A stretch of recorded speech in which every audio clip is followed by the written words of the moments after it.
Good morning, good afternoon, and good evening, hockey fans. There is still a chill in the air at 10 degrees Celsius, 50 degrees Fahrenheit in overcast Bridgewater, Nova Scotia today. My name is Justin, Bridgewater's Finest on YouTube, Blockbuster_guy on Twitter, and welcome to the Sunday, May 8th edition of the Bridgewater's Finest 2016 NHL Playoffs podcast. Happy Mother's Day to all the mamas, soon-to-be mamas, will-be mamas someday, old mamas, new mamas, young mamas. Happy Mother's Day. Happy Mother's Day to all the mamas out there. And really, this is one of those days where, it's a day for everybody. Because you either are a mama, you will be a mama someday, you had a mama, everybody's got mamas. There's mama fever all over the place. So, happy Mother's Day. Make sure you give your mamas an extra big hug today. And I'm taking a little piece out of my Mother's Day before I go celebrate with my mama to come and talk to you puckleheads today about the action in the NHL last night. We had a trio of really good games. They weren't exactly close games. Well, one of them was. But the other two really, really weren't. They were competitive for a little while, but then the team that ended up winning really started to run away with things. But we're going to start in Dallas, St. Louis visiting the Stars for Game 5 of their series, tied up at 2 games apiece, and St. Louis on the road makes a statement with a 4-1 victory in Game 5 to push the Dallas Stars to the brink of elimination. Shots in this game were 28-22 for the losing Stars. St. Louis opened up the game actually really well on the road. They got a good start to this game, but Brian Elliott is forced to come up huge early in this one, making a big stop off of a deflected shot from Ales Hemsky, as well as a wrist shot from Vernon Fiddler. Those were both dangerous chances that could have wound up 1-0 for Dallas. Dallas does have the early physical edge in this one, but off of a Shattenkirk hit on Travis Moen, so a little bit of physicality for St. Louis, they do end up generating shortly thereafter. 6 minutes into the first period, St. Louis is on the board. They're up 1-0. It's Robbie Fabry, his second goal of the playoffs. Shattenkirk drawing the only assist. Was a centering pass that is a deflection, and it finds its way home behind Kari Lehtinen, who got the start again for Dallas. Fabry's got his second. St. Louis is on the board. The Stars get a minor push after that goal, but to the middle of the first period, to about the middle of the first, it's a neutral zone battle, really. It's going back and forth. There's very little zone time, really, for either side. Nobody really getting great chances, but St. Louis trying to generate another one. Carl Gunnarsson with a shot from the point. It is blocked by Jason Demers. Dallas puts it in transition. Brian Elliott comes up with a big save off of Valery Nichushkin, but you can't keep them all out. 10:58 into the first period, Dallas has tied this game. It's Alex Goligoski, Vernon Fiddler, and Jason Spezza drawing the assists on Goligoski's fourth of these playoffs. A drop pass from Fiddler to Goligoski, and it was a really nice wrist shot. It beats Brian Elliott. Dallas has tied the game. Scoring chances and physicality go back and forth now into the second period. St. Louis getting down there, blocking some shots, doing what they need to do for a team that is trying to snatch home ice advantage back away from a very good home team in Dallas. But to the middle of the second period, Dallas controls the game in a very crucial aspect. That is the face-off dot. They were consistently winning face-offs off of these St. Louis centers. However, most of their attempts that are generated off of those face-off wins get blocked by St. Louis. Again, they're doing what they need to do on the road to try and win this thing. Kari Lehtinen makes his best save of the game up to this point, spreading out to deny Jason Bouwmeester on the slap shot right on the right post. It was a low seeing eye slapper. That's in the net on a lot of goaltenders, but Lehtinen tracks it very well in traffic, gets down, makes the big pad save. The Stars, Dallas had just 4 second period shots, though, by the middle of the second period. That goes to show you just how well St. Louis was getting down there, blocking shots, keeping the puck in the neutral zone. St. Louis turns it around. They rush into the Dallas zone, and St. Louis is back on the board at 2-1. 10:31 into the second period. St. Louis scores. It's Yaskin with his first of the playoffs. He slots into the lineup last night, his first playoff game, I believe, in his career. And look at that, he scores the goal. Bouwmeester and Upshall draw the assists on the Jaskin goal. He grabs his own rebound and scores. Originally, they didn't think that the puck went in. The play kind of very quickly continued for a second or two. Jaskin knew it all the way. He knew he'd scored. St. Louis is up 2-1. By this point in the second period, I will definitely give a slight momentum edge here to St. Louis, but I mean, it's a lot of back and forth. Dallas is getting possession and they're getting their chances. Chris Russell comes up with a big block on a Robbie Fabry shot, but shortly thereafter, 17:42 into the second, St. Louis scores again. It's Troy Brouwer with his fourth of the playoffs, Stastny and Fabry drawing the assists there. St. Louis with a nice little cycle in the zone. Brouwer picks up the rebound off the Stastny shot. It's just laying right there in the crease. He slams it home. St. Louis now up 3-1. Now the physical game starts turning into a bit of a pendulum. Dallas had the edge in physicality here closing out the second period, but St. Louis opens up the third with 4 consecutive hits. They're trying to send a message that they're not going to get pushed around. Carl Gunnarsson and Colton Parayko with a pair of important shot blocks here for St. Louis. Dallas, though, turning it around and getting a couple of nice chances on Brian Elliott, courtesy of Cody Eakin, and he stones Eakin twice on the doorstep. Eakin picking up his own rebound. Elliott with a pair of great saves, arguably his best of the game at this point. David Backes then takes a holding penalty, holds Alex Goligoski. That sends Dallas to the power play. However, they generate only 2 shots. Very good penalty kill here for St. Louis. The Stars' pressure continues. Another St. Louis penalty, another power play, but an even better penalty kill for St. Louis. This time, just 2 shot attempts from Dallas, only one of them getting through on net. St. Louis getting the job done on the penalty kill. Now they're going to get an opportunity here on the power play. Janmark slashing Steen. That basically just drains 2 minutes off the clock here. St. Louis not really trying to apply a ton of pressure on the power play, already up by 2 goals. Vernon Fiddler and Kevin Shattenkirk then get into a little bit of rough stuff with each other. They offset. That's a decent trade for Dallas, getting one of St. Louis's talented defensemen off the ice. St. Louis, though, keeping the pressure up into the late third period. Dallas now desperate. They pulled the goaltender, the empty net. Alex Steen hits the post on the empty net, but they continue the pressure, and 18:20 into the third period, St. Louis ices it into the empty net.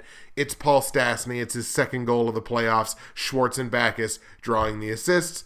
The Blues come up with 3 more late shot blocks in the last minute or minute and a half of the game, I believe. That ices it. St. Louis wins it 4-1, a convincing win on Dallas's home ice. They take a 3-2 series advantage, heading back home for Game 6 with a chance to close it. Let's go to Washington now, where we see our first elimination game of the second round. The Pittsburgh Penguins in Washington to take on the Capitals, Game 5 of their series. Pittsburgh comes into this one leading 3-1 with a chance to ice Ovechkin and the Capitals in 5 games. They do not get it done. Washington on home ice survives to send it back to Pittsburgh. Washington wins the game 3-1. Series now led 3-2 by Pittsburgh. Shots in this game, though, were very convincing for the road Penguins at 31 to just 19. So Washington definitely took advantage of their opportunities when they got them. It was actually a good start for Washington on home ice. They get the first 3 shot attempts. You always like that when you're opening up a game at home. Now, granted, it was a miss and 2 Pittsburgh shot blocks, but at least it was the first 3 attempts of the game. Both teams, though, are doing actually a really good job here of keeping shots wide, keeping people out of the slot, out of the middle, right in front of the net, and they're doing a good job of getting down and blocking incoming shots. Shows desperation on both sides here. Brian Rust takes a hooking penalty on Alex Ovechkin early in this game as the Capitals start to press a little bit off of a physical upswing. Now they're on the power play, and 4 minutes and 4 seconds into the first period, Washington gets on the board on that power play. It's Alex Ovechkin, his 5th goal of the playoffs. Backstrom and Oshie drawing the assists, and this one was just Ovi doing Ovi things. He gets open in the slot at this point in his career. I'm just as an aside, at this point in his career, how do you ever let Alex Ovechkin get open in the slot? You got to have one defenseman who is grinding on Ovi like a drunk girl at the club. Like, how do you ever leave him open? I don't know. I don't understand it. Anyways, Ovi doing Ovi things. It's the classic Alex Ovechkin one-timer from the face-off circle. Boom. It's in the net. Ovechkin has given the Capitals a 1-0 lead. Washington, though, then immediately almost turns around and puts Pittsburgh on the power play. Nicholas Backstrom taking an interference penalty on Chris Letang. Braden Holtby, though, coming up huge on this penalty kill. He robs Phil Kessel. He robs Evgeny Malkin. He makes a couple more good saves. He makes one more on Kessel, but you can't stop them all. 7 minutes and 8 seconds into the first period, off of a major Pittsburgh push on the power play, they get the goal. It's Chris Kunitz with shockingly his first goal of these playoffs. Kunitz is a player that's got to be better, but it's a power play goal. Kessel and Crosby drawing the assists on that one. A nice little tap pass from Crosby to Kessel. Kessel puts the wrist shot on net. It's saved. Kunitz is right there to get the rebound, and boom, the game is tied. After the tying goal, both of these teams go ice cold hitting the net. We're just talking about just misses after misses after misses. I'm not talking about posts. I'm talking about just clean-cut net misses. Like they just scored on a soccer net, but not exactly on a net in ice hockey. Both teams go ice cold. They can't hit the net at this point. Jay Beagle with a big hit. He dumps Schultz in behind the Pittsburgh net. A big hit there for Jay Beagle. That's momentum for his team. Justin Williams and Matt Cullen take offsetting slashing penalties. Pittsburgh then gets nailed for too many men on the ice. No damage on the Washington power play. However, they're going to keep giving him chances. Ian Cole then slashes Tom Wilson. Early in the second period, Pittsburgh cannot play undisciplined. You can't be undisciplined against a team with as many friggin' weapons as Washington. I know they're not scoring as much as they typically do, but that's still Alex Ovechkin. That's still TJ Oshie. That's still Nicholas Backstrom. That's still Evgeny Kuznetsov. That's still these amazing offensive players. You can't be undisciplined like that and expect to win a game in the second round of the playoffs, in any round of the playoffs. 4 minutes into the second period, Washington makes them pay for their lack of discipline. It's TJ Oshie on the power play, his 5th goal of the playoffs. Ovechkin and Karlsson drawing the assists. Another Ovechkin one-timer, this time stopped by Matt Murray, but the rebound is right there for TJ Oshie. He buries it on the power play. It is 2-1 for the Capitals. The Capitals continue to have the edge here, especially in the faceoff dot, winning quite a few more than they are losing. Matt Murray comes up big, stoning Evgeny Kuznetsov on a Washington 2-on-1 shortly after the 2-1 goal. Big save there for Murray.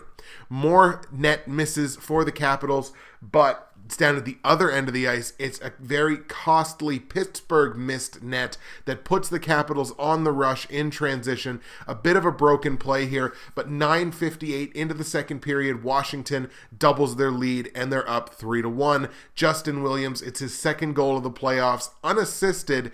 And remember that goal in the Islanders Lightning series where the Islanders defenseman just kind of lazily threw it to the middle of the net and threw it right to a Tampa Bay player, and they were like, thank you very much, and scored?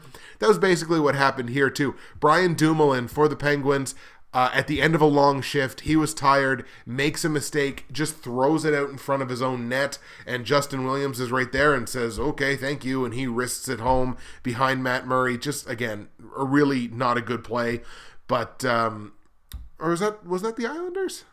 Yeah, no, Edmondson. So it was St. Louis. I'm sorry, Islanders fans. I didn't mean to I didn't mean to implicate one of your players in a play like that. But yeah, okay.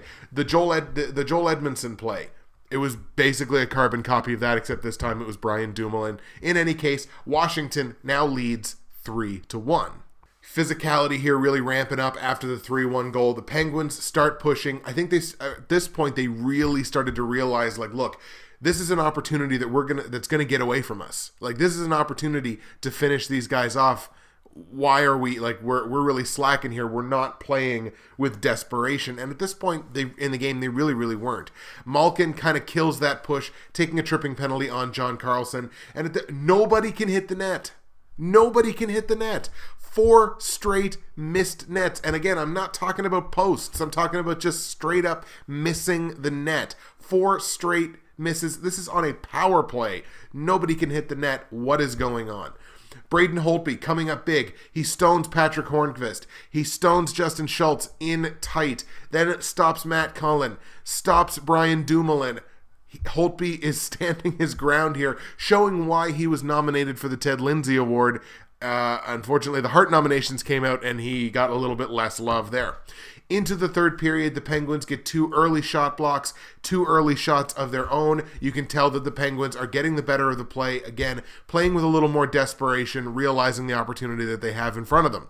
Schmid takes an interference penalty on Carl Hagelin, but just 2 shots generated on the subsequent Pittsburgh power play. Not good enough.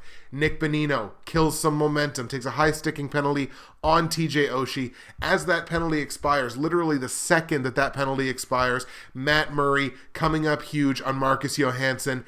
Big save there for Matt Murray, trying to keep his team in it.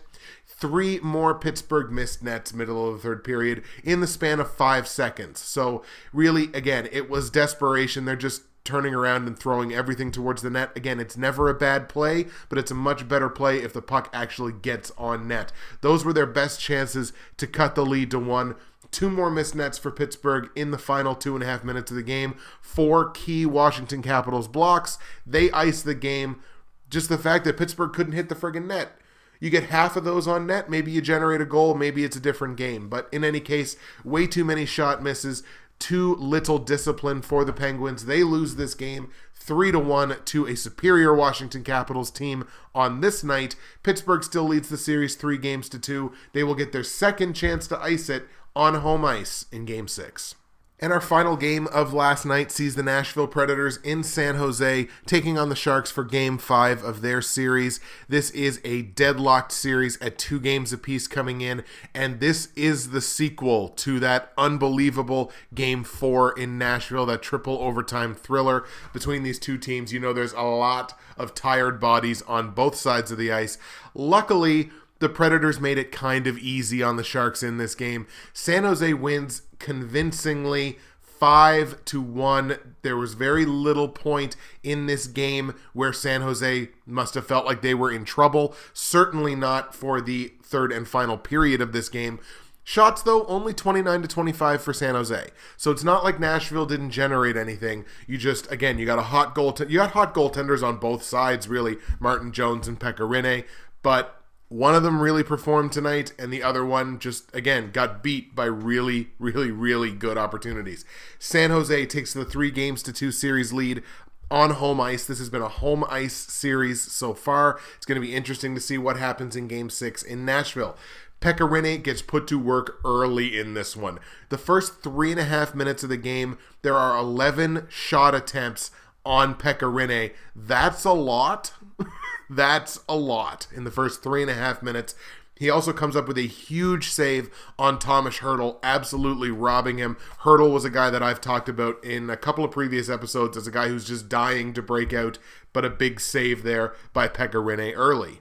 And really, for the first half of this first period, the ice is completely tilted in the Sharks' favor. Their pressure continuing pretty well through the entire first half of this first period. The Predators do manage a pair of mid-first period shots, but the Sharks go immediately back to work right after giving up those pair of shots. And 10:47 into the first period, San Jose is on the board. It's Patrick Marleau. It's his 3rd goal of the playoffs. Joonas Donskoi drawing the assists. Donskoi with the puck behind the net. A beautiful backhand pass out to Marleau. He snaps it home. San Jose's up 1-0.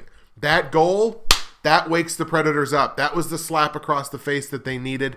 A pair of shot blocks here for Nashville. They're throwing some more hits. They're generating a few chances, and one of these chances finally finds the back of the net.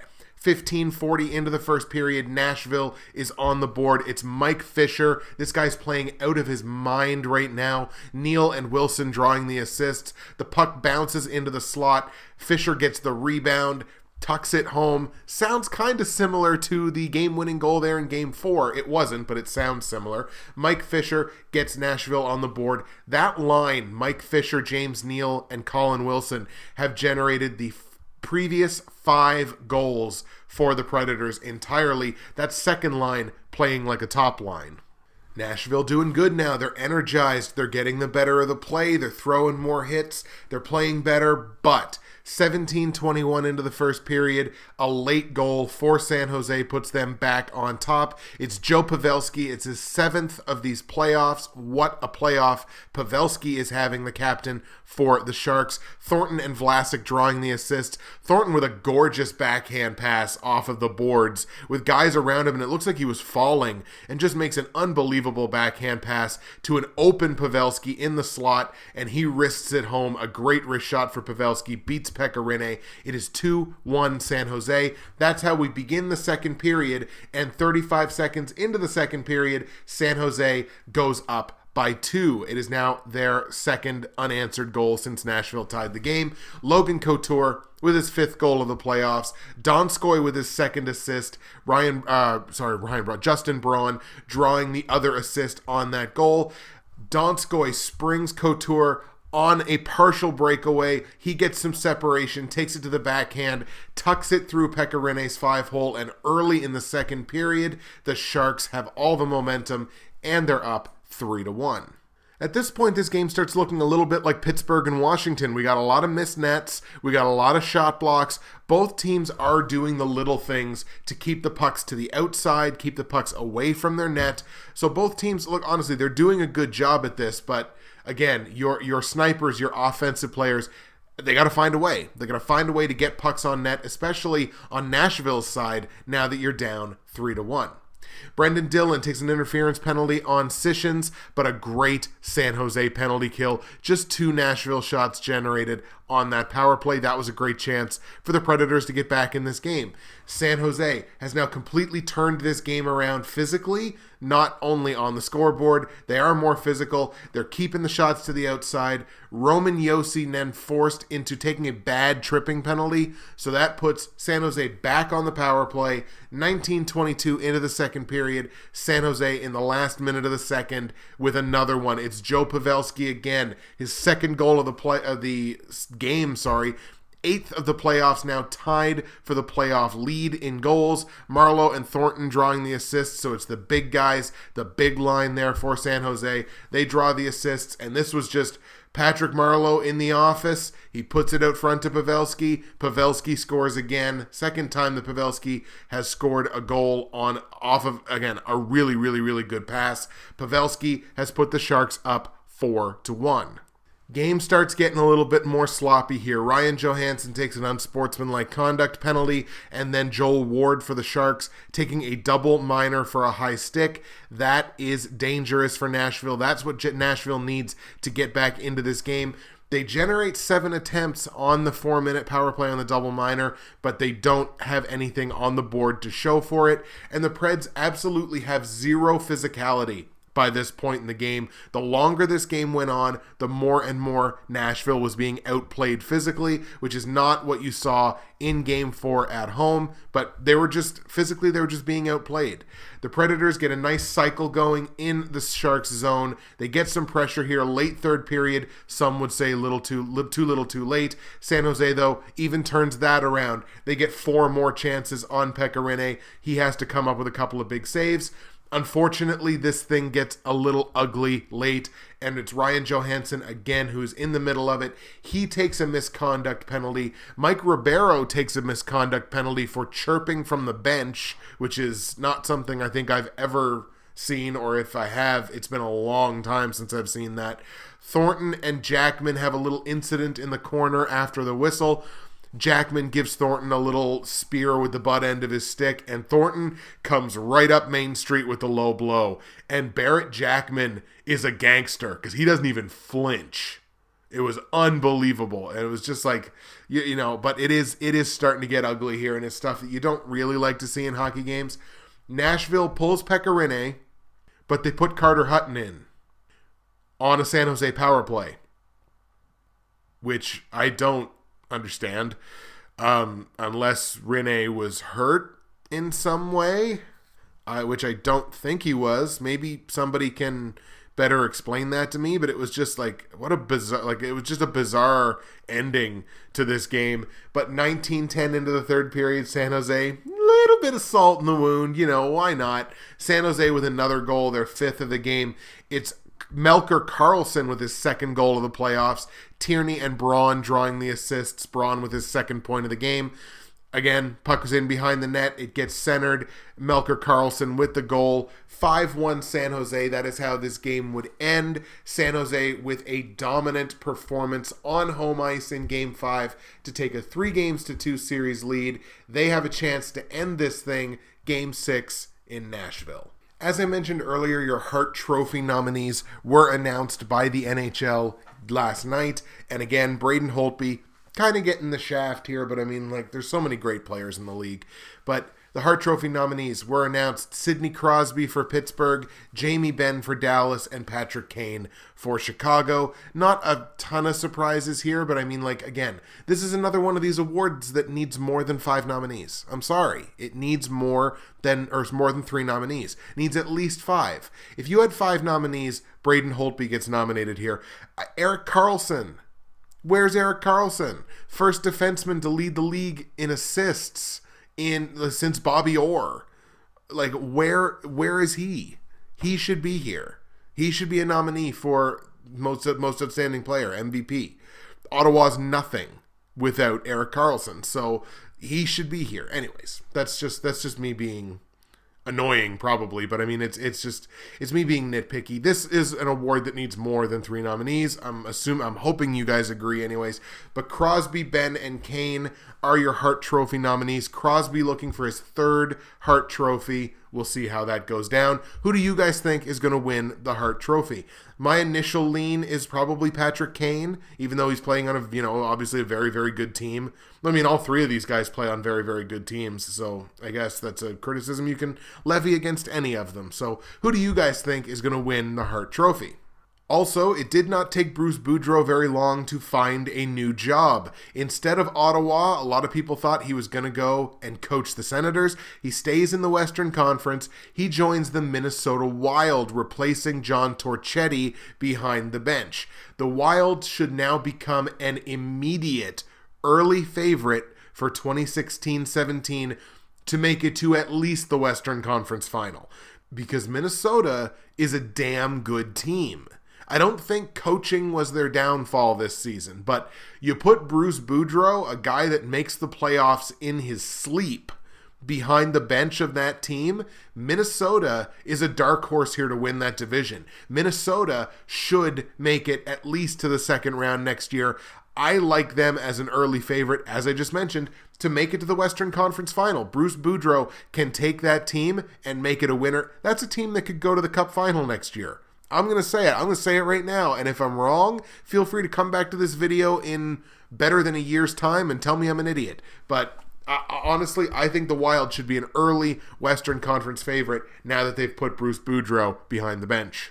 Only one game in the league tonight, and it's Game 5 between the Islanders and Tampa Bay. Tampa Bay have a chance to ice this thing at home. Game begins at 3 p.m. Eastern Time. It's available on Sportsnet in Canada, as well as NBC, the primary NBC network in the United States. Treat your mother to a great night of NHL action on television.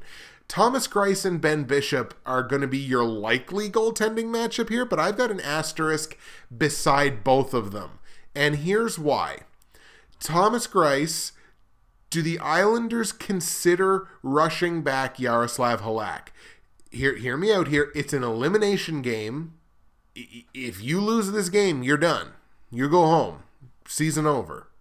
Wouldn't you want, if there's even a possibility that your typical starting goaltender can play there, even though he hasn't played the entire playoff, you think about the kind of boost that can give your team, like, oh, look, here he is, he's back. Like, I mean, he fought to get back, and now he's back. So is there a possibility that you consider rushing Yaroslav Halak back if he's at all medically available to play in this game?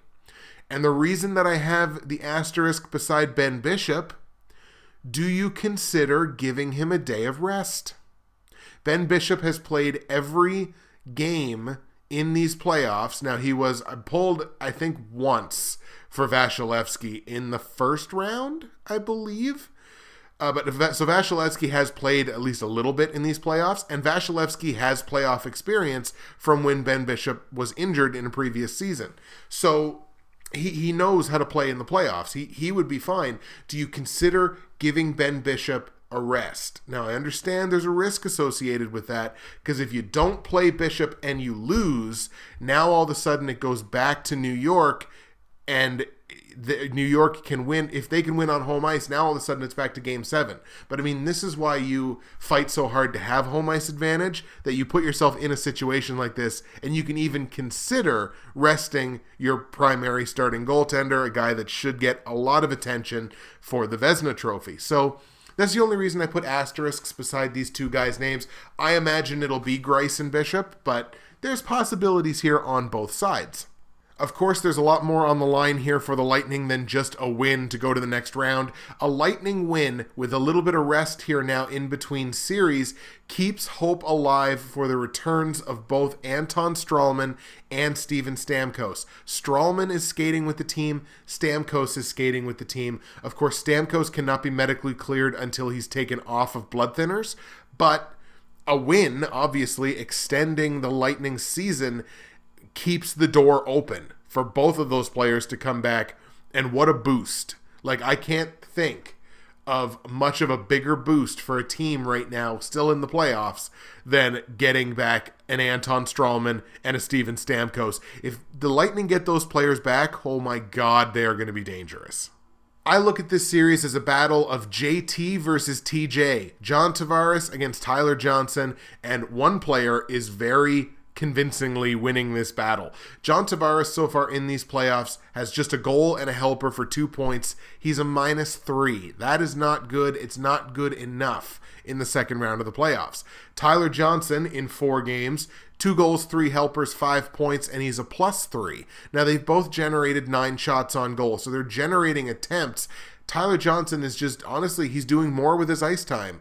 And John Tavares, while he has had a great playoff so far, you got to step up. You got to step up if you're JT, because you are 50% of your team's offense. Like, you, at one point, and I think I looked at it, was at the end of the first round, had twice the points of anybody else on the Islanders team. But speaking of the other players on the Islanders team, JT's not the only one that needs to step up here for the Islanders.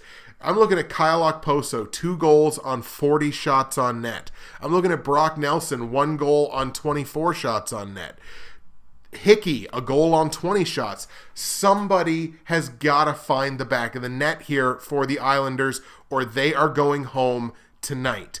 To be perfectly honest, I think they're going home tonight. I would not be surprised at some point to see Yaroslav Halak in this game if he's on the bench and medically cleared. I think you'll see the Islanders' backup goaltender at some point. I like the Lightning to win this game by a score of 5-3. Lightning win the series in 5 games. They become the first team to go on to the conference final.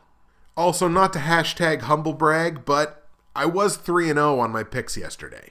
All right, folks, that's going to do it for the Sunday, May 8th edition of the Bridgewater's Finest 2016 NHL Playoffs podcast. Once again, happy Mother's Day to all the mothers and soon-to-be mothers out there. This is your day. Enjoy it. I hope the guys in your life and the girls in your life spoil you tremendously on a day like today. That's it for me, Justin. Bridgewater's Finest on YouTube, Blockbuster_guy on Twitter. Sunday is in the books. Thank you very much, and we will see you again on Monday.